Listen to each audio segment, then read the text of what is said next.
विश्वं दर्पणदृश्यमाननगरी तुल्यन्निजान्तर्गतं पश्यन्नात्मनि मायया बहिर्वोद्भूतं यथा निद्रया यः साक्षात् कुरुते प्रबोधसमये स्वात्मानमेवाद्वयं तस्मै श्रीगुरुमूर्तये नमः इदं श्रीदक्षिणामूर्तये ईयस्यान्तरिवाङ्कुरो जगदिदं प्राङ्निर्विकल्पं पुनः मायाकल्पितदेशकालकलना वैचित्र्यचित्रीकृतं मायावीव विजृम्भयत्यपि महायोगीव यस्वेच्छया तस्मै श्रीगुरुमूर्तये नमः इदं श्रीदक्षिणामूर्तये तस्मै श्रीगुरुमूर्तये नमः इदं श्रीदक्षिणामूर्तये। ॐ सहना भवतु सहनौ भुनक्तु सह वीर्यं करवावहै तेजस्विनावधीतमस्तु मा विद्विषावहै। ॐ शान्तिः शान्तिः शान्तिः। सदाशिवसमारम्भां शङ्कराचार्यमध्यमाम् अस्मदाचार्यपर्यन्तां वन्दे गुरुपरम्पराम्। ॐ पार्थाय प्रतिबोधितां भगवता नारायणेन स्वयं व्यासेन ग्रथितां पुराणमुनिना मध्ये महाभारतम् अद्वैतामृतवर्षिणीं भगवतीम् अष्टादशाध्यायिनीम् अम्ब त्वामनुसन्दधामि भगवद्गीते भवद्वेषिणीम्। यं ब्रह्मा वरुणेन्द्ररुद्रमरुतः स्तुन्वन्ति दिव्यैस्तवैः वेदैः साङ्गपदक्रमोपनिषदैः गायन्ति यं सामगाः ध्यानावस्थिततद्गतेन मनसा पश्यन्ति यं योगिनः यस्यान्तं न विदुःसुरासुरगणाः देवाय तस्मै नमः। देवाय तस्मै।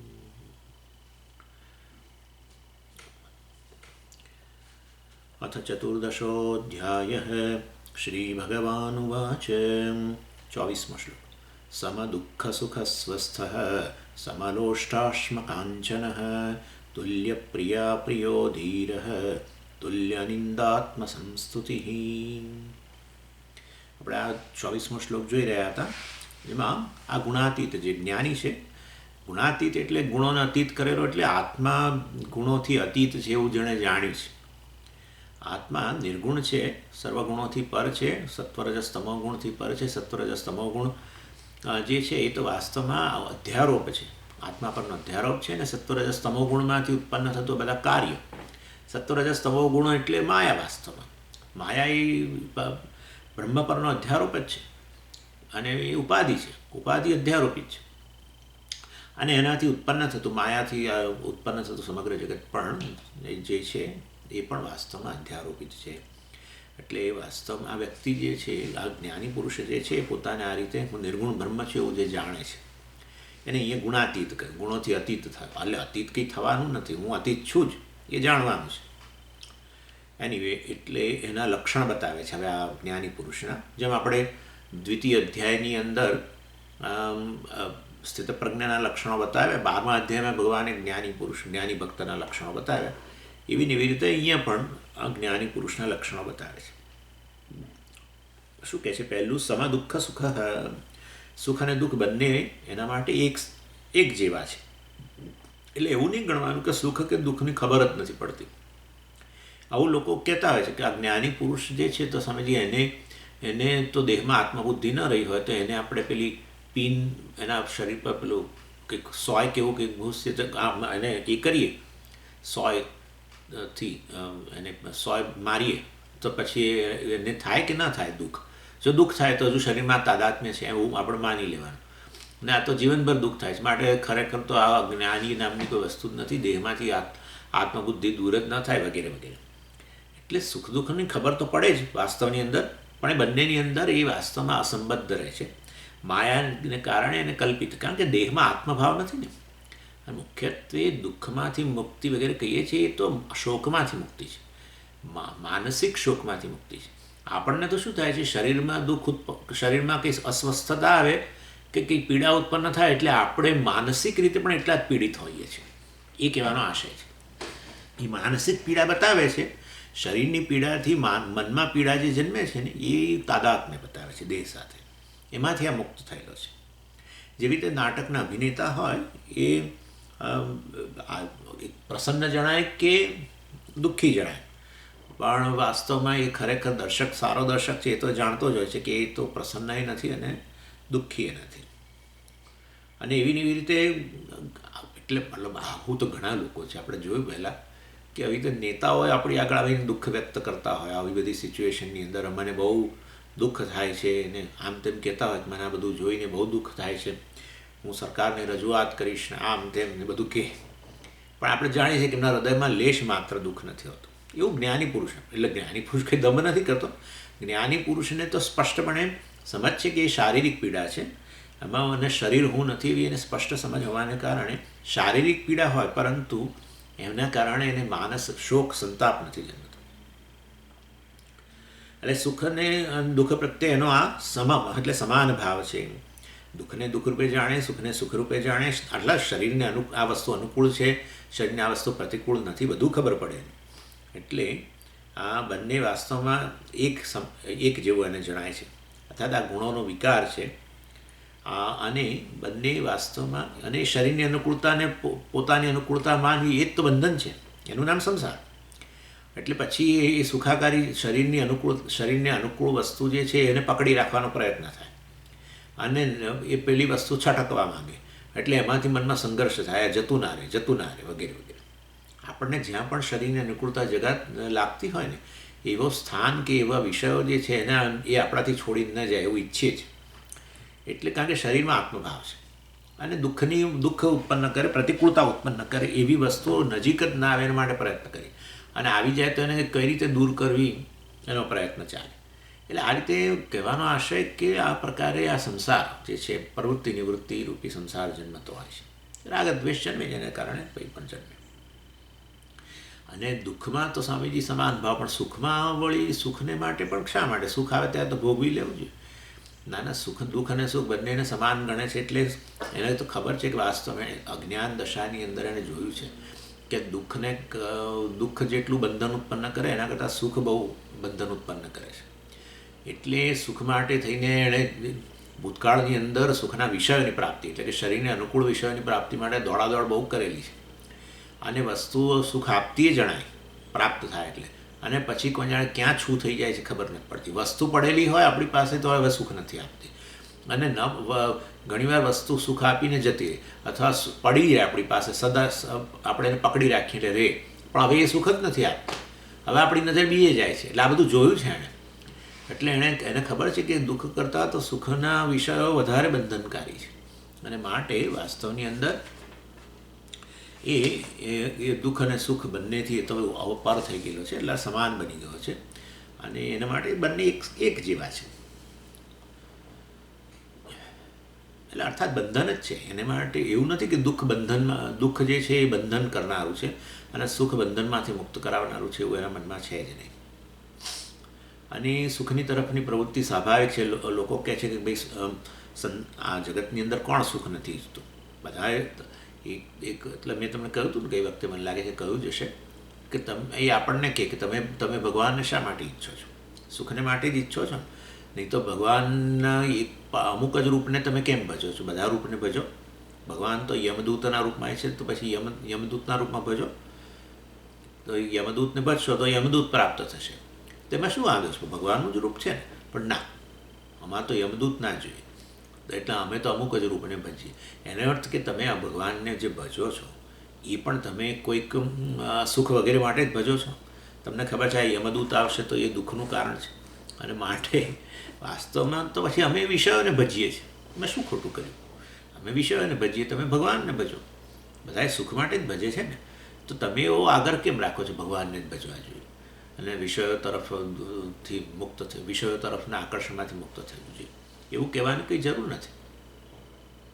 એનીવે, એટલે સુખ પ્રત્યે બધા આ તો જવાબ છે અત્યારે, પણ આપણે અત્યારે આ ચર્ચામાં નથી લેવું.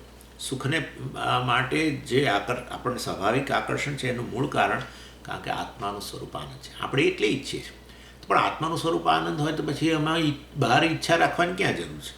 બહાર તમને સુખની ઈચ્છા કેમ થાય છે? તમે પોતે જ આનંદરૂપ હોય તો પછી તમને બીજે બહાર આનંદની કેમ ઈચ્છા થાય છે?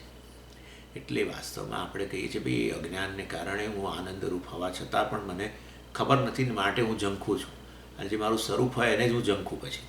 અને માટે વાસ્તવમાં એટલે આપણે વિષયોમાં સુખ વગેરે ઈચ્છીએ છીએ. અને સુખ અને આનંદમાં આપણે એક સહેજ ભેદ, કારણ કે સમા દુઃખ સુખ કહ્યું છે ને, દુઃખ અને સુખમાં સમાન, એટલે સુખ પ્રત્યે પણ એટલો જ ઉદાસીન વગેરે. તો પછી સુખ માટે ઉદાસીન તો આત્મા સુખ સ્વરૂપ કરો છો ને? હા, બરાબર છે. એટલે આપણે અહીંયા આ સુખનો વિષય સુખ તરીકે લેવું જોઈએ, અને આનંદ એટલે આત્માનું સ્વરૂપ તરીકે લેવું. કારણ કે અહીંયા સુખ જે છે એમાં સમાનતા પ્રત્યે ઉદાસીન, એટલે તો આત્મા પ્રત્યે ઉદાસીનતા એવું ન બને. એટલે સુખનો અર્થ અહીં આ રીતે વિષય સુખ. અને સુખ શબ્દ પરથી જ ખબર પડે. ખ શબ્દનો અર્થ છે ઇન્દ્રિય. સુષ્ઠુ એટલે સુષ્ઠુ એટલે એટલે જીભને જે એટલે ઇન્દ્રિયને જે સારું લાગ્યું, ઇન્દ્રિયને જે અનુકૂળ લાગ્યું એ આપણે એને સુખ કહીએ, અને ઇન્દ્રિયને જે પ્રતિકૂળ લાગે એને આપણે દુઃખ કહીએ. અને એમાં બધું જ આવી ગયું. ઇન્દ્રિયને જે તે ઇન્દ્રિય માટે જે તે વિષય જે છે એ અનુકૂળ અથવા પ્રતિકૂળ બને. પ્રત્યેક ઇન્દ્રિય માટે, જેમ કે આપણે આ શ્રોત્રેન્દ્રિય છે એને માટે ધ્વનિ શબ્દ, તો કેટલાક શબ્દો તમને અનુકૂળ લાગે, જેમ કે અમુક મ્યુઝિક અનુકૂળ લાગે, પણ અમુક વ્યક્તિ અમુક રીતે બોલે, તોછડાઈથી બોલે ને બધું, તો તમને દુઃખકારક લાગે અથવા પ્રતિકૂળ લાગે. કહેવાનો આશય એવું છે કે પ્રત્યેક ઇન્દ્રિયોના સ્તરે જે તે વિષયો જે છે એમાં કેટલાક તમને ઇન્દ્રિયોને અનુકૂળ જણાય અને કેટલાક પ્રતિકૂળ જણાય. જે ઇન્દ્રિયને અનુકૂળ જણાય એને આપણે એ સુખનો વિષય ગણીએ, જે ઇન્દ્રિયને પ્રતિકૂળ જણાય એને આપણે દુઃખનો વિષય કહીએ. એટલે આંખને પણ કેટલાક રૂપ જોવું ગમે, અને આંખને અમુક વસ્તુ જોવી ન ગમે. એટલે કહેવાનો આશય કે કોઈ પ્રાણી જે છે રસ્તા ઉપર હાઈવે ઉપર કચડાઈ ગયું હોય તો એ જોવું ન ગમે આપણને, સ્વાભાવિક છે. પણ આવું સુંદર અત્યારે વસંત ઋતુ હોય ને બધા ફૂલો ખીલ્યા હોય ચારે તરફ, તો આપણને જોવું ગમે. એટલે અમુક રૂપ આપણને અનુકૂળ જણાય આંખને, અને અમુક રૂપ જે છે આપણને પ્રતિકૂળ જણાય. એટલે આપણે કહીએ કે આ જે છે વસંત ઋતુના ફૂલો વગેરે છે એ સુખનો વિષય છે, કારણ કે ઇન્દ્રિયના અનુકૂળ જણાયું, ચક્ષુરેન્દ્રિયને. અને આ બધું જે મેં બીજું કહ્યું તે વસ્તુ તમને પ્રતિકૂળ જણાય, જોતાં જ આપણને કંઈક થઈ જાય, અરેરાટી જન્મે, એટલે કે ઇન્દ્રિયને પ્રતિકૂળ, તો આપણે એને દુઃખનો વિષય કહીએ. આવી રીતે બીજી ઇન્દ્રિયોમાં ગણી લેવાનું. સ્વાદ માટે એવું હોય, કેટલાકને માટે મીઠો સ્વાદ, ગળ્યો સ્વાદ હોય એ સ્વાદેન્દ્રિયને અનુકૂળ લાગે, અને આ કારેલા વગેરે કે બીજો કંઈક કડવી વસ્તુ કોઈ એ પ્રતિકૂળ લાગે. તો એટલે આપણે કહીએ કે આ જે છે કડવો જે પદાર્થ કારેલા વગેરે છે દુઃખનું કારણ છે એમ કહીએ, અને આ જે મીઠાઈ વગેરે છે સુખનું કારણ છે એવું કહીએ. એટલે પછી આ બધા ઇન્દ્રિયોના સ્તરે થતા સુખ દુઃખ છે, અને ઇન્દ્રિયો દ્વારા થતા હોય તો પછી એમાં સુખ પ્રત્યે આકર્ષણ છે તો ઇન્દ્રિયો દ્વારા તો ઉત્પન્ન થાય જ છે. એટલે આપણે કહીએ છીએ કે ભાઈ આત્માનું સ્વરૂપ આનંદ સ્વરૂપ છે, અને ભલેની ઇન્દ્રિયોના સ્તરે થાય પણ એ આપણા આનંદની જાતિનું જ છે ને, આભાસ જ છે ને, બીજું શું છે. અને સુખ અને આનંદમાં એ બંને સમાન જાતિના ગણીએ. એટલે સુખ એટલે વિષય સુખ, અને આનંદ એટલે આપણો સ્વરૂપ આનંદ. તો એને સુખ બંને જે છે, આનંદ અને સુખ બંને સમાન જાતિના છે. વાસ્તવમાં આનંદની જ અભિવ્યક્તિ થતી હોય છે. આપણે એવું માનીએ કે વિષયની પ્રાપ્તિ થાય, અનુકૂળ વિષયની, જે તે ઇન્દ્રિયને અનુકૂળ વિષયની પ્રાપ્તિ થાય એટલે આપણને એમ કે ખરેખર એ વિષયે સુખ આપ્યું, પણ ખરેખર એવું હોતું જ નથી. ઇન્દ્રિયને પ્રતિકૂળ જણાય છે અને અનુકૂળ જણાય છે બધું તો બરાબર છે, પરંતુ છેવટે આનંદની જ અભિવ્યક્તિ, આપણો જ આનંદ ત્યાં આભાસિત થતો હોય છે એમ. એટલે સુખ જે વિષય સુખ છે એ આપણા જ આનંદનો આભાસ છે. અને એ દૃષ્ટિએ આભાસ જે છે એ જે બિંબ હોય એની જાતિનું જ હોય. સૂર્ય અને સૂર્યનું પ્રતિબિંબ છે, સમાન જાતિના જ કહીએ ને આપણે, એવી રીતે. એટલે એનીવે, એટલે આ રીતે વાસ્તવમાં આપણો જ આનંદ પ્રગટ થતો હોય છે. અને માટે ભલેને ઇન્દ્રિયો દ્વારા પણ એ પ્રાપ્ત થતો હોય સુખ વગેરે, તો એના પ્રત્યે આકર્ષણ રહેવાનું જ છે, કારણ કે આપણા સ્વરૂપની જાતિનું જ છે. અને ઉપનિષદની અંદર આનંદ શ્રેણી બતાવવામાં આવી. એક માનુષ આનંદ કયો, અને એનાથી 100 ગણો આનંદ બીજીઓની, એનાથી 100 ગણો આનંદ એના કરતાં ચડિયાતીઓની, એના કરતાં 100 ગણો આનંદ એનાથી ચડિયાતીઓની, એમ કરતાં કરતાં મનુષ્યથી માંડી છે બ્રહ્માજી સુધીની વિવિધ યોનિઓ છે. એમાં આનંદની માત્રા વધતી જ જાય ઉર્ધ્વ યોનિમાં તો. એટલે એ બધી યોનિઓમાં જે આનંદ પ્રાપ્ત થાય છે એ આનંદ તો વાસ્તવમાં આના માટે એક એકમ જેટલો છે. કોના માટે? આ જ્ઞાની પુરુષના આનંદની સામે. એટલે દરેક વખતે પેલું કહેવામાં આવ્યું, શ્રોત્રિયસ્ય છે અકામહતસ્ય. આ જે જ્ઞાની પુરુષ જે છે, જે આ સર્વ કામનાઓમાંથી પર થઈ ગયેલો છે અને જે પોતાના સ્વરૂપને આનંદ સ્વરૂપ જાણે છે, એને માટે આ શ્રોત્રિય એટલે આ જ્ઞાની પુરુષ એ વાસ્તવમાં એના માટે એક એકમ છે. ભલે ને પેલા લોકો માટે 100 ગણો થતો જતો હોય, પેલા ઇન્દ્રિય યોનિમાં માટે. એટલે શ્રોત્રિય હોવાથી એ સંસારને મિથ્યા જાણે છે અને એને વિષયોની તો કામના છે જ નહીં, અને માટે એને કારણ કે એ તો આનંદ એને પહેલેથી પ્રાપ્ત છે, અને માટે આવી રીતે આનંદરૂપમાં જે સ્થિત હોય એના માટે સુખ અને દુઃખ કેવા બની જાય? આ વિષય સુખ અને માંથી કે દુઃખ વગેરે છે એ તુચ્છ બની જાય. એટલે આપણે એટલે એના જેવું છે કે એ કહ્યું ને, મને લાગે છે કે એ વખતે મેં ઉદાહરણ આપ્યું કે તમને રોજ ગળ્યું ખાવાનું ભાવતું હોય ને તમે પછી પેલું ભાખરીને થોડું સહેજ ઘી અને ગોળ નાખીને ખાઓ ને પેલું બનાવી, એ મને યાદ છે કે નાના હતા ત્યારે બહુ ખરે, અને એ તમે ખાતા હો. હવે આ તમારી થાળીમાં પડ્યું છે અને કોઈક આવ્યું મહેમાન અને કંઈક શ્રીખંડ લઈને આવ્યું, સમજો કે કેરીનો રસ લઈને આવ્યો, અને હવે એ તમને આપવામાં આવે, તો હવે તમે મને કહો કે કયું તમને તુચ્છ લાગે? એટલે કહેવાનો આશય એ છે કે વાસ્તવની અંદર જ્ઞાની પુરુષ પોતાને આવી રીતે આનંદરૂપ જાણતો હોવાને કારણે આ વિષય સુખ વગેરે છે એને માટે તુચ્છ બની જાય છે. એટલે કહ્યું સ્વસ્થ, સ્વસ્મિન સ્થિત. એટલે આ સ્વસ્થ દ્વારા સ્પષ્ટ કરી દીધું. સ્વસ્મિન સ્થિત, પોતાના સ્વરૂપ, પોતે જે આનંદ સ્વરૂપ છે એમાં સ્થિત થયો હોવાને કારણે, એનું એને સ્પષ્ટતા હોવાને કારણે સ્થિત થયો. એટલે કે એ આમ અંદર ધીરે ધીરે આમ શ્રવણ કરતો જાય એમ ધીરે ધીરે અંદર બેસતો જાય. એવું બધું નથી કરશું, પોતે આનંદ સ્વરૂપ છે એવું સ્પષ્ટતા આવતી જાય ને. અને એ રીતે જ્યારે એને પૂર્ણપણે સ્પષ્ટ થઈ ગયું હોય ત્યારે પછી એને આ વિષય સુખ વગેરે, કારણ કે તો આભાસ જ છે ને, આપણે વાત થઈ ને આ જ આનંદનો આભાસ છે. પછી આભાસ માટે ક્યાંથી આકર્ષણ હોય? માટે સ્વસ્થ સમ દુઃખ સુખ. એટલે વાસ્તવમાં એ સ્વસ્થ છે. દુઃખ અને સુખમાં એ આત્માના સ્વરૂપ અને સ્થિત થયો હોવાને કારણે એ વાસ્તવમાં આ વિષય સુખ કે દુઃખ માટે સમાન બની જાય છે. અને બીજું પણ છે જ વાસ્તવમાં, એ ઇન્દ્રિયને સ્તરે આપણે ગણતા હોઈએ, અને બીજી રીતે પણ ખરું ઇન્દ્રિયો વગેરે મિથ્યા છે, અને માટે ઇન્દ્રિયોના સ્તરે કોઈક વસ્તુ પ્રતિકૂળ બને તો ભલે જ બને. ઇન્દ્રિયોના સ્તરે પ્રતિકૂળ છે તો છે, મને પ્રતિકૂળ છે ને એ મુશ્કેલી ઊભી કરે છે. અને વાસ્તવમાં હું અને ઇન્દ્રિયો વચ્ચેનો ભેદ જતો રહ્યો છે જ્ઞાન દશામાં, હોતો નથી, તાદાત્મ્ય હોય છે. જેવી રીતે સુખ વગેરે માટે એક સમાન છે, એવી રીતે પછી આગળ કે છે સમલોષ્ટાશ્મ કાંચન. લોષ્ટ એટલે પેલું માટીનું ઢેફું, અશ્મ એટલે પથ્થર, અને કાંચન એટલે સોનું. ત્રણેય એના માટે એક જેવા છે. એના માટે એક ઉદાહરણ લઈએ. ગોરખનાથજી એકવાર લંકા ગયા, અને લંકા તો આ સોનાની બનેલી છે, આ બધી એક એક ઈંટ સોનાની હતી. અને ત્યારે વાસ્તવમાં આટલું બધું, એટલે પેલો જે શિષ્ય હતો ને એના મનમાં આવું આવ્યું. ગોરખનાથની જ્યાં જે શિષ્ય હતો ને એના મનમાં એવું આવ્યું કે અહીંયા આટલું બધું સોનું છે ને બધું બેકાર પડી રહ્યું છે, તો એમાંથી એકાદ થોડું લઈ જઈએ તો આપણને તો કામ આવે, અહીંયા તો પડી જ રહ્યું છે. એટલે એણે સોનાની એક ઈંટ હતી એ પેલા પોતાના થેલામાં નાખી દીધી. અને પછી એ લોકો પાછા આવ્યા ત્યારે, એટલે પછી શિષ્યને જ્યારે ક્યાંક વચ્ચે ચાલતા જતા હોય એટલે પછી ક્યાંક વચ્ચે રોકાવાનું થાય એટલે થેલો મૂકે શિષ્ય, અને ગોરખનાથજીને કહેતો જાય ગુરુજીના કામે કે પોતાને કંઈક લઘુશંકા હોય, એટલે જાય તો કહેતો જાય ગુરુજી આ થેલો મૂક્યો છે, ગુરુજી આ થેલો મૂક્યો છે, ગુરુજી આ થેલો મૂક્યો છે. આપણે કહીએ ને કિંમતી વસ્તુ હોય તો એવું.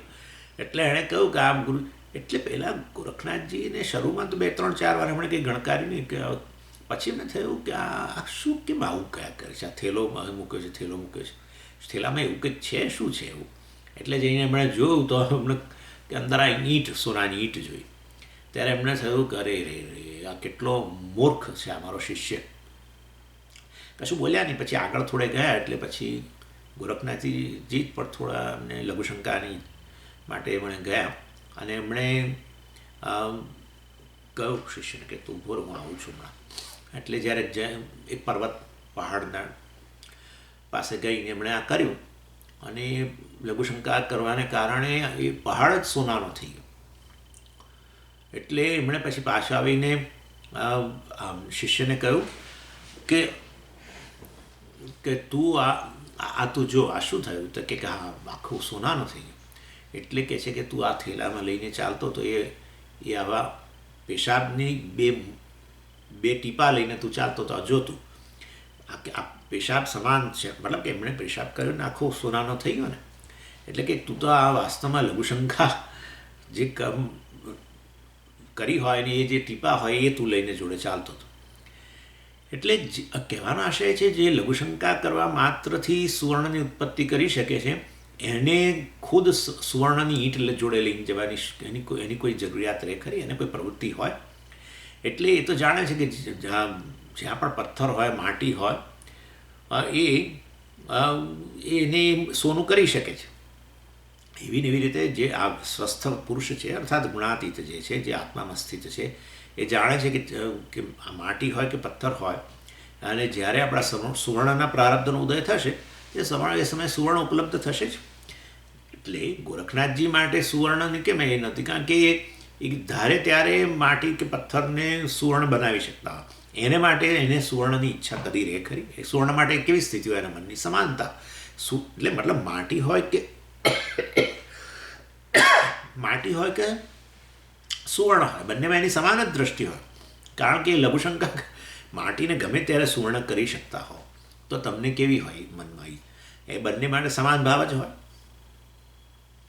એટલે વાસ્તવની અંદર એટલે હવે જ્ઞાની પુરુષ જે હોય છે જ્યારે જાણે છે કે જ્યારે સુવર્ણનો પ્રારબ્ધનો થશે ત્યારે સુવર્ણ ઉપલબ્ધ થવાનું છે. અને નહીં તો ગમે એટલું તમે સુવર્ણ ભેગું કરો પણ આપણી જરૂરિયાત પડે ત્યારે એ કામમાં ન આવે. આવું તો દુનિયામાં બહુ છે. એટલે કેટલાય લોકોને આપણે જાણીએ છીએ. અહીંયા સુવર્ણની વાત કરીએ એટલે આપણે લઈ શકીએ. કોઈ કરોડપતિ વ્યક્તિ હોય એ રોજ 1 કિલો ઘી ખાય તો એને આ જીવનભર ખાય, એના દીકરાઓએ ખાય ઘી રોજનું 1 કિલો. આવી પેઢીઓને પેઢીઓ ખાય એટલું એની પાસે ધન હોય. કરોડપતિ છે એ ઘી ખાઈ શકે ને ઘીમાં જ બનાવેલા શીરાએ ખાઈ શકે ને બધું કરી શકે. પરંતુ વાસ્તવમાં ડૉક્ટરે કહ્યું કે ભાઈ તમારા બ્લડમાં કોલેસ્ટ્રોલ બહુ જ છે અને ક્યારેક તમે તો ઘીની ગંધ પણ નહીં લેવા. એટલે ઘીથી બચવા. એટલે આવી વ્યક્તિ જે છે બિચારો તમે જુઓ છો ને એટલે પેલી રોટલી હોય ને એ સૂકી ખાય. શાકમાં તેલ એ કેવું, અરે તો રોજ ભજીયા પૂરી બધું બનાવીને ખાઈ શકે, સમોસા બધું, વડા બધું. તેલે આટલા તેલમાં અંદર શાક બનાવડાવે, મોટા ભાગે પાણી. એટલે ફીક્કું શાક અને આ કોરી રોટલી ને આવું ખાય અને મમરાનો નાસ્તો કરે. કરોડો રૂપિયા છે, એમાંથી બધું ખરીદી શકે છે. કરોડો રૂપિયા પ્રાપ્ત થયા છે સુવર્ણ દેવ કહેવાના છે. સુવર્ણ સમાન આટલું સુવર્ણ પ્રાપ્ત થયું છે, પરંતુ ઉપભોગમાં કશું આવતું નથી. કહેવાનો આશય છે એટલે જો પ્રારબ્ધમાં હશે સુવર્ણનો ઉપભોગ કરવાનો આવશે તો થશે જ. અને જો નહીં કરવાનું હોય પ્રારબ્ધને અનુસાર તો ગમે એટલું આસપાસ પડ્યું હશે ધન તો એ ઉપયોગમાં આવવાનું નથી. અને માટે એટલે પ્રારબ્ધ આપણું ન હોય તો આપણી આસપાસ આપણા આવા સુવર્ણ જેવા પદાર્થો પડેલા હોય તો પણ આપણા માટે વ્યર્થ જ છે. અને બીજી બાજુ આપણા ઘરમાં ઓછું હોય પરંતુ ક્યારેક કોઈક મિત્રને ત્યાં જાઓ ને તમને એકદમ બધા 75 પકવાન મળી જાય, આવું એ બને. એટલે આપણા પોતાના જ કિસ્સામાં આપણે એવું કહેવા નથી માગતા કે અહીંયા ઓછું કે વધારે, પણ એટલું તો નિશ્ચિત છે કે આપણે ઘણીવાર ઘણી વસ્તુ આપણે ન પણ ખાતા હોઈએ, પણ છતાંય આપણા પ્રારબ્ધમાં હોય તો પ્રાપ્ત થઈ જાય. અને આમ પાછું આપણા પ્રારબ્ધમાં દેખાતું હોય ઘણું બધું, ખૂબ બધું હોય, અને છતાંય જો આપણા ભોગવવાનું ન હોય એ વસ્તુ, તો આપણે ભોગવી ન શકીએ. એટલે વાસ્તવની અંદર પરંતુ સાધારણ વ્યક્તિ શું હોય છે કે એને તો પ્રારબ્ધનું આવું સ્વરૂપ છે એને ખબર નથી હોતી. એટલે એ વસ્તુ માને કે માટી એક વસ્તુ છે, આ સોનું બીજી વસ્તુ છે. પરંતુ આ જે છે ગુણાતીત વ્યક્તિ છે એ તો જાણે છે કે પ્રારબ્ધ જે સમયે સોના સમાન વસ્તુ લાવવાનું હશે તો સોનું લાવશે, અને પ્રારબ્ધ માટી સમાન વસ્તુ આપણા નસીબમાં લાવવાનું છે તો એ લાવશે. એટલે માટી હોય કે પથ્થર હોય કે સુવર્ણ હોય, એમાં એને કોઈ ફરક પડતો નથી. બીજું પણ કહી જ શકાય એમ છે કે આ સુવર્ણ એટલે ધન, ખાસ તો આપણી સલામતીનું સાધન, અને સુખનું સાધન ગણો તો સુખનું, અહંકારનું સાધન. અને અહંકાર આપણે સુવર્ણ હોય ને આપણી પાસે એટલે ખાસ કરીને ઘરેણાં બનાવડાવીએ, અને વજનદાર ઘરેણાં બનાવડાવીએ, અને પછી પ્રસંગોમાં પહેરીને ફરીએ. એ પહેરીને ફરવાનો આશય એટલો જ છે કે પોતે એનાથી સુંદર દેખાય, અને લોકો પૂછે કે ભાઈ આ બહુ ધનવાન વ્યક્તિ છે. એટલે આપણા અહંકારનું પોષણ થાય. એ સિવાય સુવર્ણ આપણે વસાવીએ સલામતી માટે, ભવિષ્યમાં કામ લાગે, આમ તેમ. સુખનું સાધન, સલામતીનું સાધન, અહંકારને પોષવાનું સાધન, આ બધામાંથી તે મુક્ત બની ગયેલો છે. કારણ કે એ જાણે છે કે વાસ્તવમાં સલામતી કોઈ વસ્તુમાં છે જ નહીં. એ જ સુવર્ણ તો વાસ્તવમાં અસલામતીનું સાધન છે. માણસોને મારી નાખે છે. જેના ઘરમાં સુવર્ણ હોય ને કોઈને ખબર પડે તો એ વ્યક્તિને તો સુવર્ણ શું આપવાનું, તો સલામતી. સુવર્ણ પોતે જ એટલું અસલામત છે, અને આ વ્યક્તિને ડબલ અસલામત બનાવે જે ધરાવતો હોય. એટલે એ વ્યક્તિઓનો મારી નાખે છે, અને એ સુવર્ણ લઈ જાય પેલો. એટલે વાસ્તવમાં આ જે છે ને, આ બધી દૃષ્ટિ આપણે જાણતા, આ તો પ્રારબ્ધની દ્રષ્ટિએ કહી. જ્ઞાની માટે કેવું પ્રારબ્ધ હોતું નથી, પણ આપણે આ તો એક વ્યવહારિક સ્તરે એને આવું લઈએ છીએ. જ્ઞાની એવું નથી મારા પ્રારબ્ધ, એને એવું કે મારું પ્રારબ્ધ નામની વસ્તુ નથી હોતી. પ્રારબ્ધ શરીરનું હોય છે, એટલે એ શરીરમાં જ આત્મભાવ ન હોય પછી મારું પ્રારબ્ધ ક્યાંથી આવે. પણ આ તો એક ખાલી વ્યવહારિક દ્રષ્ટિ બતાવીએ છીએ. કદાચ એ આવી રીતે બાધિત અહંકારના સ્તરે પોતાને જ્ઞાની પુરુષ તરીકે પણ જ્યારે વ્યવહાર કરતો હોય તો પણ એ આવું જ ગણતો હોય કે ભાઈ પ્રારબ્ધમાં હશે તો ગમે તે રીતે ઉપભોગ કરાવશે. અને માટે નહીં તો સોનું પડેલું હોય અને છતાંય આપણે ઉપભોગ ન કરી શકીએ તો માટી સમાન જ થયું ને. અને ક્યારેક આપણે માટી વગેરે ધરાવતા હોઈએ અને સુવર્ણનો ઉપભોગ એટલે શ્રેષ્ઠ વસ્તુનો ઉપભોગ કરવાનો આપણા નસીબમાં હોય તો એ થવાનું જ છે. અને માટે વાસ્તવની અંદર પ્રારબ્ધનું આવું રૂપ જાણતો હોય તો અહંકારના સ્તરે પણ બાધિત અહંકાર છે, પણ છતાંય એ આ રીતે જોઈ શકે છે. અને એટલે એવું નથી માનતા કે એને ભેદ દેખાતો નથી. એવું નથી એવું કે માટી એને આપેલું માટીનું ઢેફું ને ઈંટનો ટુકડો કે પથ્થરનો ટુકડો અને સુવર્ણ પડ્યું હોય તે ઓળખતો જ નથી, એવું નથી. એની દ્રષ્ટિએ ફેર નથી. ફેર અહીં બહાર પ્રત્યક્ષ રીતે ફેર દેખાતો નથી એવું નથી. એની પાસે સુવર્ણ પડ્યું તો આપી દે ખરો કોઈ ભક્તને કે આ લે ભાઈ તારે કંઈક ઘરેણો બનાવો તો લઈ જા. એ વખતે એમ ના કે મને તો માટીનું ઢેફું સુવર્ણ સરખું જ દેખાય છે એટલે ભૂલમાં માટીનું ઢેફું આપી દે કે લે ઘરેણું બનાવે. આવું ના કરે કોઈ દિવસ. એટલે પરંતુ એના માટે પ્રયોજન શૂન્ય થઈ ગયું છે. જેમ આપણે માટે માટી અને કે ઢેફાનું કે પથ્થરનું કોઈ બહુ ઝાઝું પ્રયોજન ન હોય, ક્યારેક તો એ પ્રયોજનવાળું બને છે, પણ એને જેમ આપણા જીવનમાં એનું પ્રયોજન ન હોય ને સુવર્ણનું પ્રયોજન માનતા હોઈએ, પરંતુ એને માટે તો સુવર્ણનું કોઈ પ્રયોજન રહેતું નથી. માટે બધા સરખા બની જાય છે. અર્થાત મારે જીવનમાં જે પ્રાપ્ત કરવાનું તે મેં કરી લીધું. એક સુવર્ણ વગેરેથી મને સલામતી પ્રાપ્ત ન થાય. સુવર્ણ વગેરેથી મારો અહંકારને પોષાય ને અહંકાર તો મિથ્યા વસ્તુ છે વગેરે વગેરે. અને આ રીતે પ્રારબ્ધનું કોઈ પ્રયોજન સિદ્ધ થવાનું હશે તો સુવર્ણ જેવી કોઈ વસ્તુ આવશે જ. અથવા સુવર્ણ હશે તો સુવર્ણ આવશે ને સુવર્ણ નહીં હોય, સુવર્ણમાં એને કોઈ રસ જ ના હોય, પણ સુવર્ણ સમાન એમ. પણ સુવર્ણ સમાન અત્યંત સુખદ પરિસ્થિતિનો અનુભવ કરાવવાનું હશે તો કરાવશે, અને નહીં કરાવવાનું હોય તો પડેલું હશે તો નહીં કરાવે. જેમ કે આપણે કરોડપતિની વાત કરી. એટલે આ રીતે એની દૃષ્ટિ સમાન હોય છે. સ્વસ્થ એટલે સમલોષ્ટાશ્મ કાંચન, સ્વસ્થ વચ્ચે છે ને, એટલે સ્વસ્થ તમે આ રીતે બંને બાજુ લઈ શકો છો. અર્થાત પોતાના સ્વરૂપમાં સારી રીતે સ્થિત થઈ ગયો હોવાને કારણે હું સલામતીનું કેન્દ્ર હું છું, હું જ વાસ્તવમાં કાળની મર્યાદાથી મુક્ત છું અને એ રીતે મુક્ત બનેલું છું. તુલ્ય પ્રિયા પ્રિય આ રીતે પ્રિય અને અપ્રિય માટે પછી આગળ કહે છે પ્રિય અને અપ્રિય માટે પણ તુલ્ય છે. હવે એવું અહીં ગણી શકો સુખ દુઃખ વગેરે છે એને ઇન્દ્રિયોના શક કે જો આ પ્રિય પ્રિય આવ્યું ને આગળ સુખ અને દુઃખ આવ્યું એટલે આમ સરખું દેખાય એટલે આપણે અહીંયા ભેદ પાડવો જોઈએ કે આ સુખ દુઃખ જે ઇન્દ્રિયો માટે થઈને કહ્યું, ઇન્દ્રિયોને લઈને કહ્યું. લોષ્ટ અશ્મ કાંચન વગેરે જે કહ્યું એ વિષયો માટે થઈને કહ્યું, અને પ્રિય અને અપ્રિય જે છે મનની વૃત્તિઓ માટે કહેવામાં આવે છે. એટલે કે છે કે મનના સંસ્કારોને કારણે કોઈ વસ્તુ પ્રિય લાગતી હોય છે અને કોઈ વસ્તુ અપ્રિય લાગતી હોય છે. એટલે કોઈ એટલે આ લોકો હંમેશા કે કોઈકને રીંગણ છે એ અપ્રિય હોય અને કોઈને રીંગણ અત્યંત પ્રિય હોય, જોવા મળે જ છે ને, આપણે ત્યાં જોવા મળે છે આવું. એટલે જેને આ રીંગણ અપ્રિય હોય ને એને તો એ સમજમાં જ નથી આવતું કે લોકો રીંગણ કેવી રીતે ખાય છે.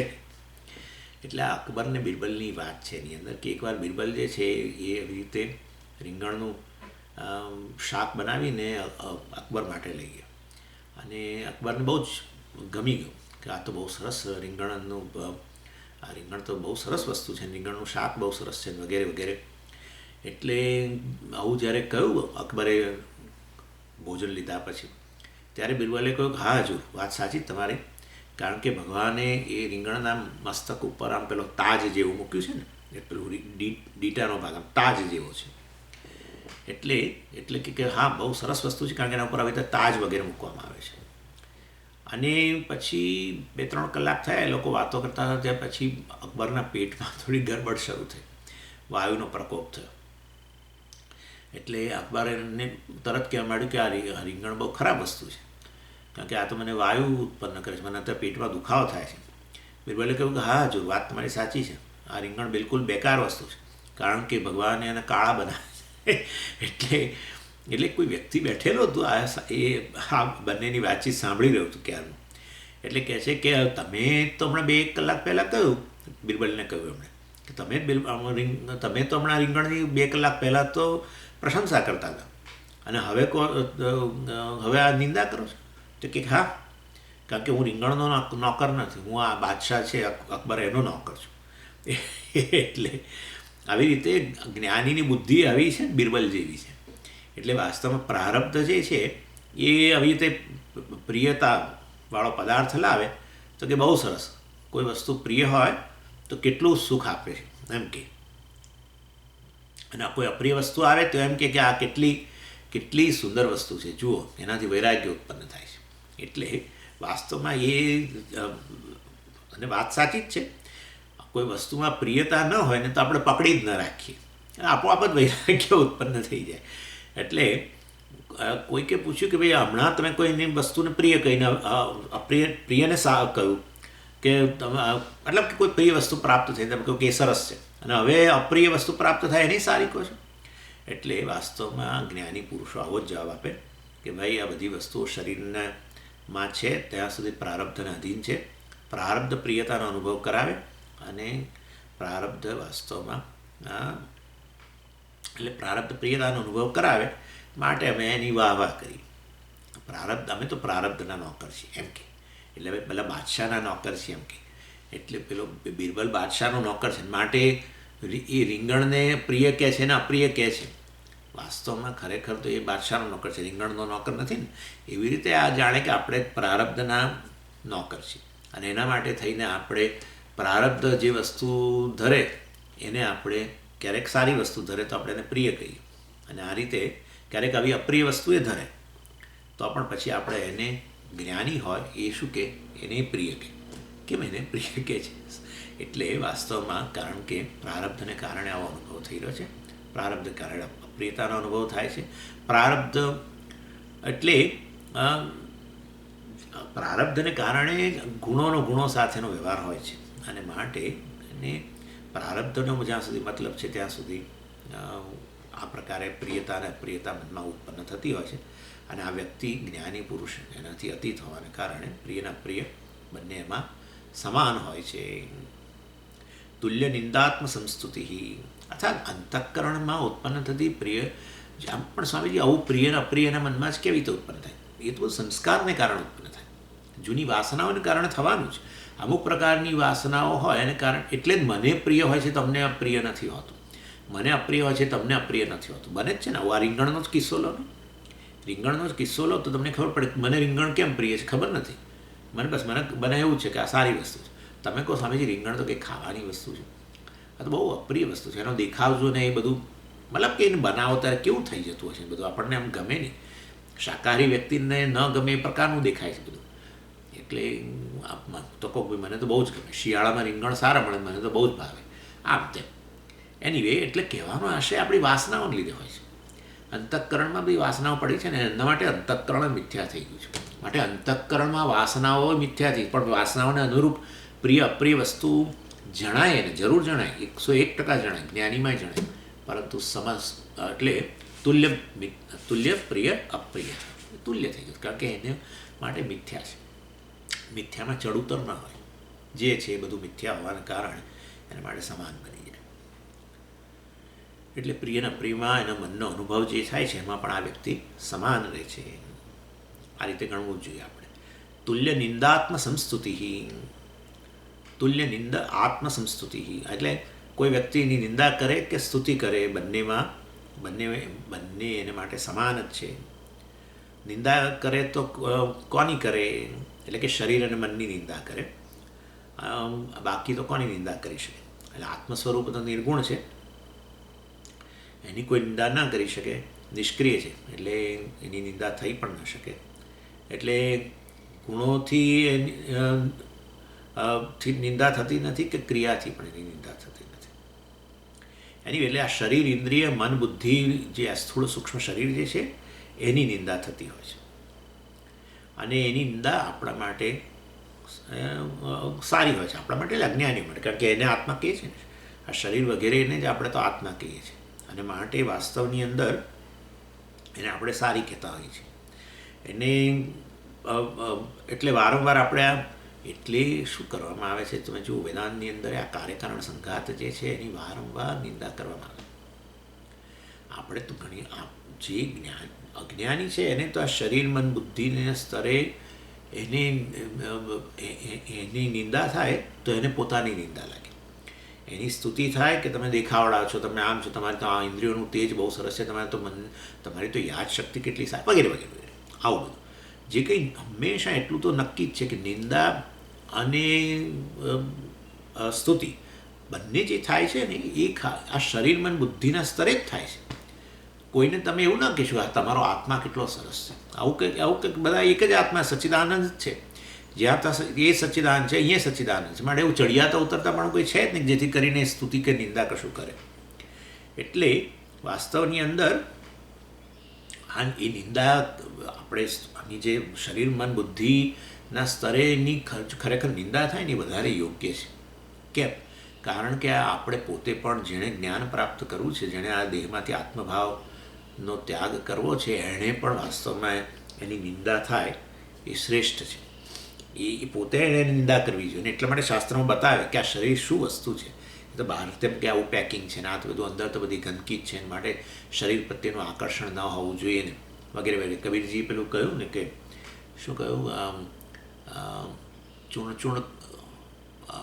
ચૂણ માટી કરો ક્યાં એવું કંઈક, આ માટીનો દેહ છે વગેરે, માટી છે વગેરે વગેરે, અને આ તો એક દિવસ ભસ્મીભૂત થઈ જશે ને આમ તેમ.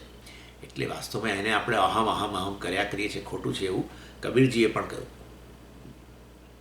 એટલે વાસ્તવમાં આ કાર્યકરણ સંઘાતની અંદરની નિંદા તો આપણે જાતે જ કરવી જોઈએ, પણ આપણે ન કરતા હોય કોઈ આપણા શરીરમાં બુદ્ધિની નિંદા કરતું હોય તો એને આવકાર આપવો જોઈએ કે આ સારું છે ભાઈ, મારે તો આમાંથી આત્મભાવ છૂટતો નથી, નહીં તો મન આપણું મને એમાં જ રહે છે.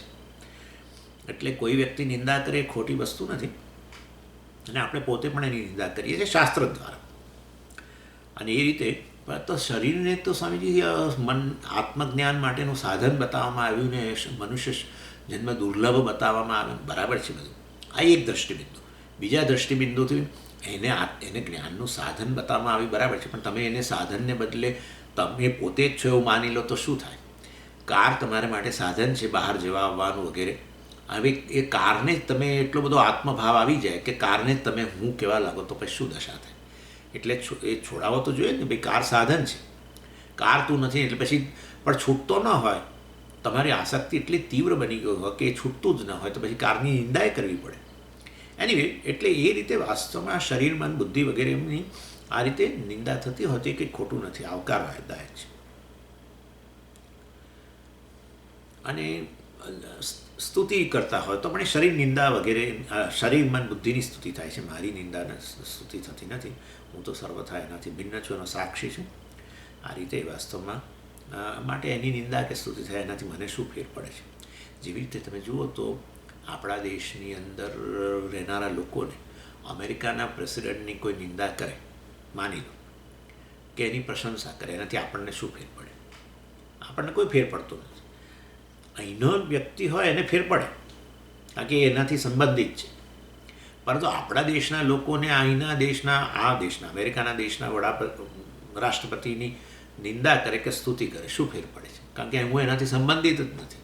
એવી જ રીતે શરીર, મન, બુદ્ધિથી હું સંબંધિત જ નથી. હું તો અસંગ છું, આત્મા છું, અને કહેવો તો સર્વનો આત્મા છું. અથવા બધા શરીરોથી હું સંબંધિત છું, અથવા કહો કે હું એકે શરીરથી સંબંધિત છું.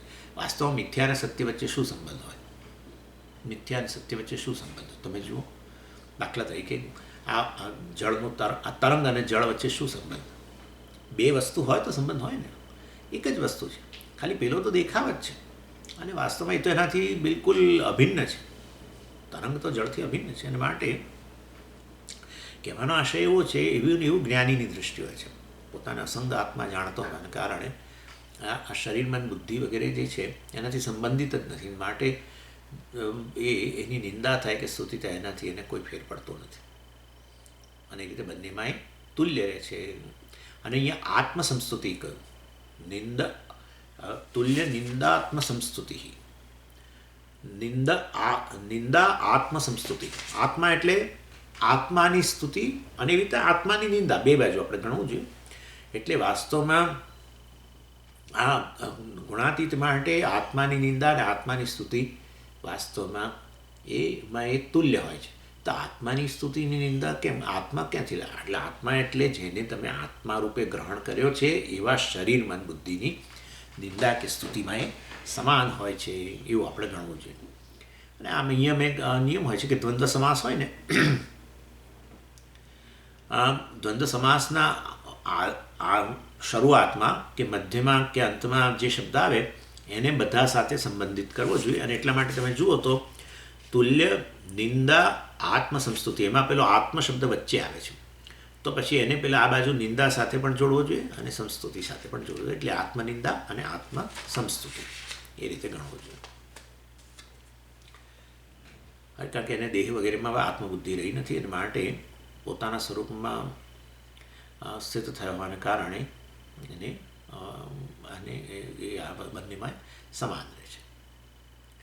અને ભગવાન આ બધા જે લક્ષણો આપ્યા એમાં હેતુ બતાવવા માટે કે આ જ્ઞાની કેવો છે, જેને કારણે આવું બધું એણે પ્રાપ્ત કર્યું છે.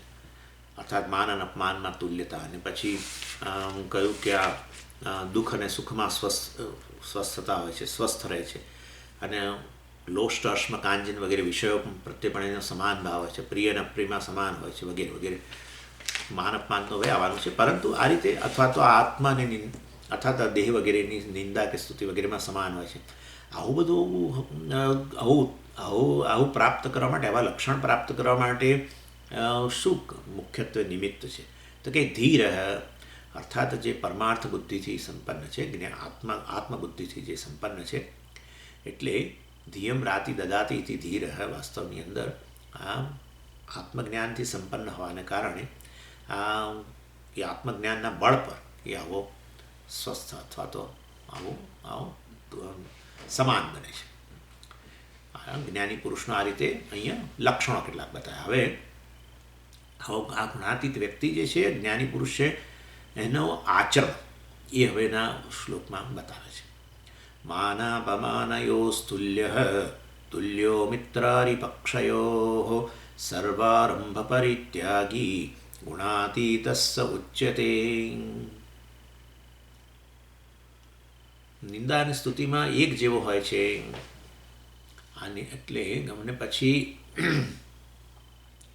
આમ તો નિંદા અને સ્તુતિ, અને અહીંયા આવે છે ને માનાપમાનયો તુલ્ય કહે છે.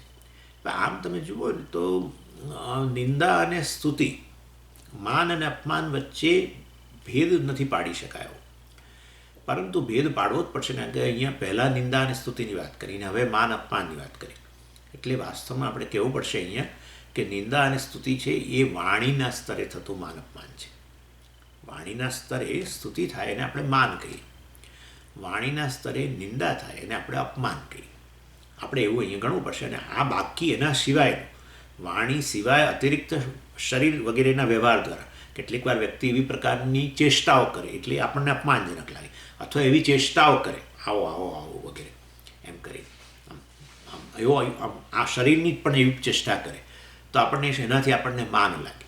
એટલે વાણી સિવાયની શરીર વગેરેની ચેષ્ટાઓ જે છે, શરીર વગેરે દ્વારા જે વ્યવહાર થાય છે એના દ્વારા આપણે માન અપમાનનો બોધ આપણને થાય.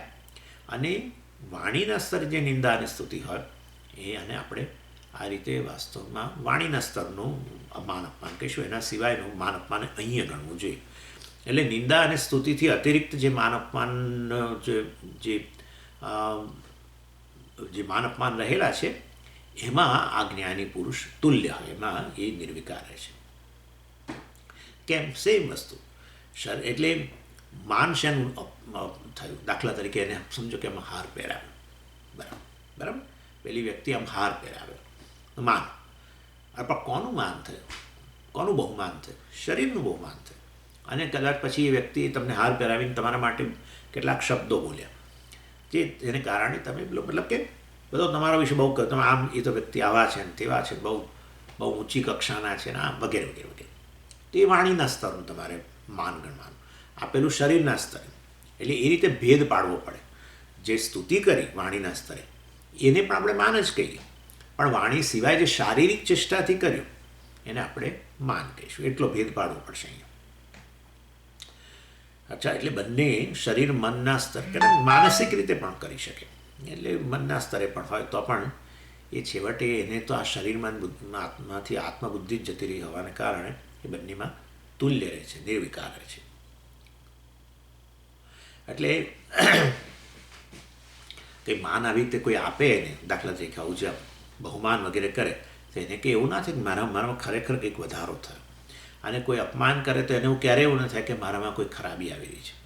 એટલે શાબ્દિક માન અપમાન તો આપણે સ્તુતિ નિંદા જોઈ, એના સિવાયના માન વગેરેની અભિવ્યક્તિ જે છે એને કારણે પણ એના મનની અંદર કોઈ વિકાર ઉત્પન્ન થતો નથી, એ અહીંયા કહ્યું.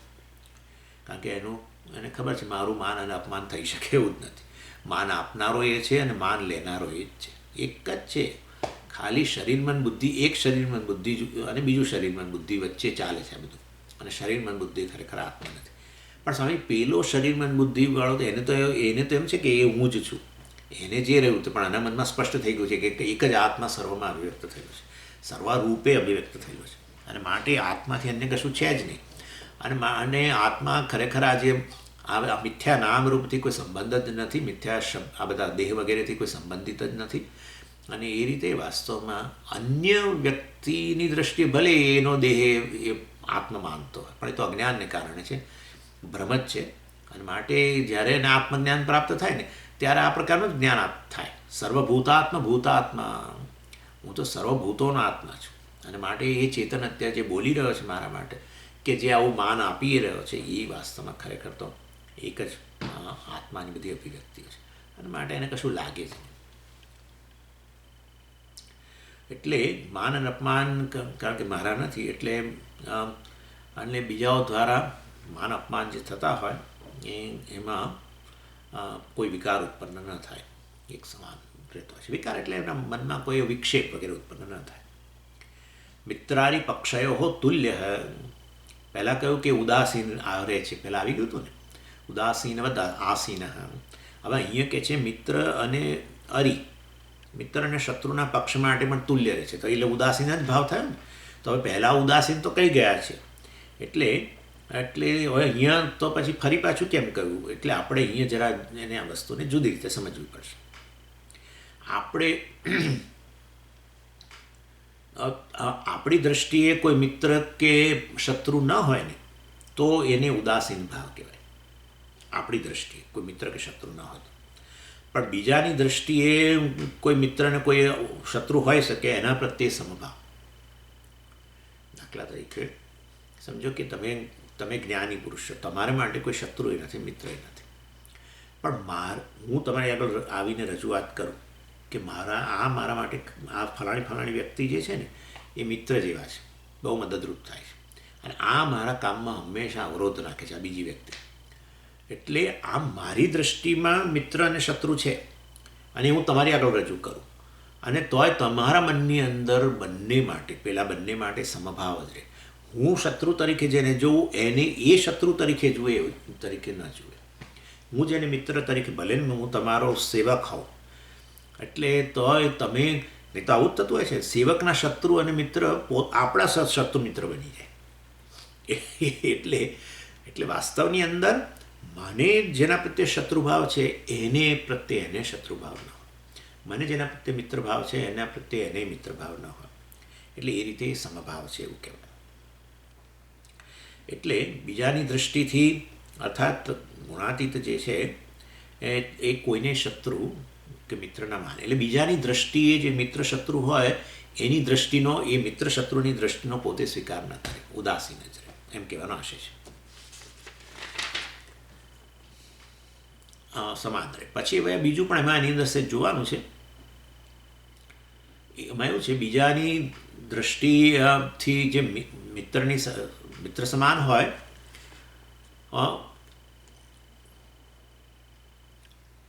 એટલે મિત્ર કોને આપણે કહીએ? દાખલા તરીકે મિત્ર એને કહેવાય જે પોતાને સહાય કરે, અરિય હોય જે પોતાને નુકસાન કરે, અરિય શત્રુ. એટલે આ જ્ઞાની પુરુષની દૃષ્ટિમાં તો એના પક્ષનો કોઈ વિરોધ વગેરે કરવાવાળો નહીં હોવાને કારણે, એટલે શરીર વગેરેનો મિત્ર જે છે એ અને શરીર વગેરેનો શત્રુ હોઈ શકે. દાખલા તરીકે એટલે આપણે કહીએ કે આ મારો મિત્ર છે, મને મદદરૂપ થાય છે. મદદરૂપ થાય એટલે કોણ? વ્યક્તિને મદદરૂપ થાય. વ્યક્તિ એટલે કોણ? આ શરીર મન બુદ્ધિવાળો, એને જ મદદરૂપ થાય. એટલે જે કંઈ મદદ તમને પહોંચતી હોય, જે કંઈ મદદ કોઈ કરતું હોય, એ મદદ ક્યાં સુધી પહોંચે છે? શરીર મન બુદ્ધિના સ્તરે જ પહોંચે ને. કોઈ તમને તમારા શરીરને અનુકૂળ બને એવી પ્રકારની તમને મદદ કરે. દાખલા તરીકે તમે કંઈક ઉંચકવાનું કાર્ય કરો, માનો ઘરની અંદર કશો સામાન આમ તેમ હેરફેર કરી રહ્યા છો, અને એ વખતે કોઈ આવીને કે લાવો મદદ કરો, એટલે તરત આપણે એ વ્યક્તિને કંઈક જોયું, કેવું છે, મને મદદ કરે છે, માટે આ મારો મિત્ર છે. બીજી વ્યક્તિ આવે ને કદાચ આવું કરતો જ જુએ તો કોઈ બહાનું કાઢીને જતો રહે, તો આપણામાં દ્વેષ ઉત્પન્ન થવાનો જ છે. અથવા કંઈક મદદ ન કરે, પરંતુ કંઈક એવું કરે કે જેને કારણે આપણું કામ અટકી પડે, સમજો, તો એટલે આપણે કંઈક આ તો મારો શત્રુ છે. એટલે વાસ્તવની અંદર જે કંઈ મદદ આપણને પ્રાપ્ત થતી હોય છે કે કોઈ નુકસાન કરતું હોય છે, જે હોય લાભ કે નુકસાન, બંને આ શરીર મન બુદ્ધિના સ્તરે જ થતું હોય છે. અને આ જ્ઞાની પુરુષ જે છે વાસ્તવમાં તો ઉદાસીન છે, અને માટે શરીર વગેરેના જ મિત્રને એ પોતાનો મિત્ર ન માને, શરીર વગેરેના શત્રુને, નુકસાન કરનારાને એ પોતાનો નુકસાન કરનારો ન માને. એટલે આ રીતે એની અંદર ભેદ રહે છે. બીજી વસ્તુ એ છે કે ઘણીવાર શું થાય છે કે હવે આપણે આવો અભ્યાસ વગેરે કરતા હોઈએ ને, એટલે આપણે હંમેશા સાવધાન રહીએ બહાર, કારણ કે આમાં આ બધું આપણે સાંભળ્યું હોય, આવું બધું તુલ્ય મિત્રારી પક્ષયો વગેરેને આ બધું, અને આપણી જાતને જ્ઞાનીમાં ખપાવવા હોય કે આ બધું મેં તો આત્મસાત કરેલું છે. એટલે વાસ્તવની અંદર ક્યારેક આવી રીતે કોઈ આવીને એટલે પોતાનામાં તુલ્ય દ્રષ્ટિ છે એવું બતાવવા માટે, એટલે આવી ગુણાતીત વ્યક્તિ એવું કરે, દાખલા તરીકે એવું માનો તમે, બીજી વ્યક્તિ એને સમજો આ એવું બને કે એ જ્ઞાની પુરુષને મદદરૂપ થયો કોઈક રીતે, કોઈક વ્યક્તિ, એટલે મિત્ર બન્યો. બીજી એક વ્યક્તિ છે જે આ જ્ઞાની વ્યક્તિને કોઈક રીતે નુકસાન પહોંચાડી રહ્યો છે, તો શત્રુ બન્યો. એટલે આપણે જો જ્ઞાન ઉત્પન્ન ન થયું હોય ને, તો પણ આપણે બહાર એવો દેખાવ કરીએ કે હું તો બંને માટે સમાન છું. એટલે શું કરીએ કે પેલી આમ આવું જે મને મદદરૂપ જ્ઞાની પુરુષને મદદરૂપ થયો હોય ને એ વ્યક્તિ માટે આપણે વાસ્તવમાં ઉદાસીન રહીએ. આમ તો એને મદદ કરી તો આપણે એના તરફ પક્ષપાત થવો જોઈએ, એ તરફ ઢળવા જોઈએ.